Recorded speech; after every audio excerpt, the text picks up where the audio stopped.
About a year and a half ago, I didn't have a beard. Me and my wife had been married in 2010. Moved to a place we ended up not liking so I could go to school to be a veterinarian. She worked a job she sometimes doesn't like and other times hates. And in the span of a couple months or so, I found out I had been rejected from veterinary school for the second time.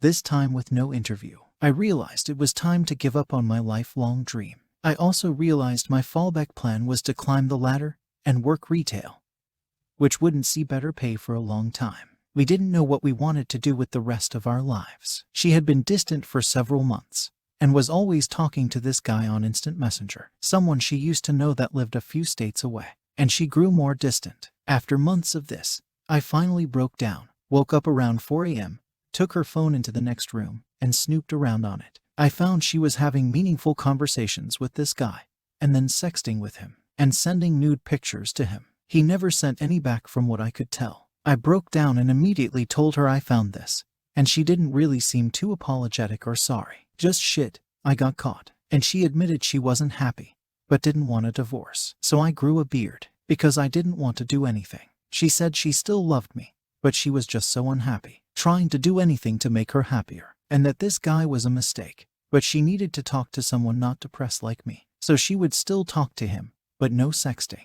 I tossed around the idea of divorce, but never went through it. Maybe I was afraid of being that divorced guy. I don't like to give up on things, and maybe I just couldn't give up or admit failure to my marriage. So we stayed together, and we worked on it. After a month or two, she told me she stopped talking to the other guy because she loved me and realized how much it hurt me. Most of the time she just seemed like she wanted us both to forget what she did. But I still haven't. Things got better. Several months later, we took a romantic trip away to a nearby city. It was nice. Things like that remind me how much I love spending time with her, and how I would hate to not have someone like that in my life. Someone so easy to talk to or be silent with, or just take walks, or talk about our common interests. We talked about moving to this city someday, to get a fresh start. A few weeks later, I got a job offer in that city, and she could easily transfer jobs to a new location. So we did it, and we were back to normal again, happy as ever. But I still can't help but regret staying with her sometimes. She didn't cheat on me physically,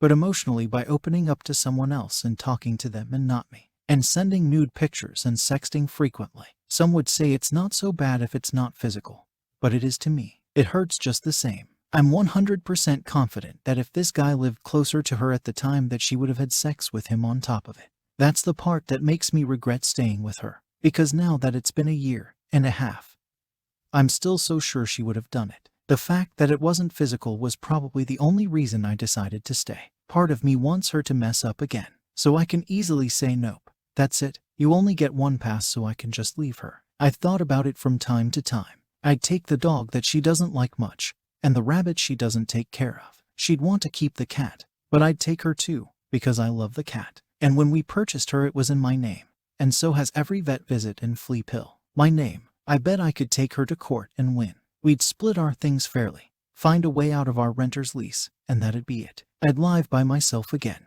and be lonely except for the few friends I've made. I'm thinking about this more lately, because I'm developing a bit of a crush on this woman I work with. We don't have a ton in common, but our personalities match pretty well. She has a long-term boyfriend, who she seems to hate but can't break it off because of the history. It was pretty easy to avoid this crush since technically she worked under me, but she's getting a promotion soon.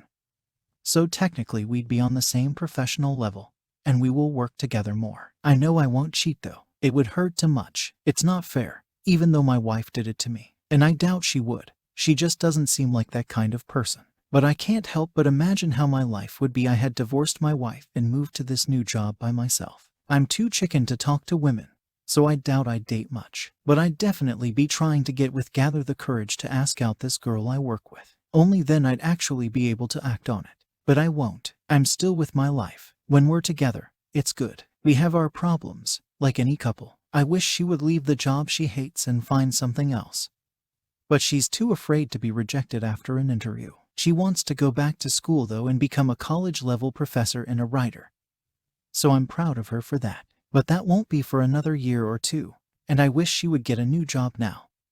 But she won't. It's frustrating. And she's gaining weight, but won't diet or exercise unless I push her and go with her. But it's not like it matters. She doesn't want to have sex much anyway. Maybe twice a month at the most. When she's on the computer or quiet, I wonder who she's talking to and what she's saying. If she's flirting, I get jealous over probably nothing. This is what she's done to me, and I doubt it'll ever go away. She doesn't know I have to deal with this now. She probably hopes I forgot, as she seems to. But I haven't. When this happened, she begged me not to tell anyone, not even my parents. She was ashamed. It was the one thing she seemed to get emotional over. She didn't want to lose what friends we had.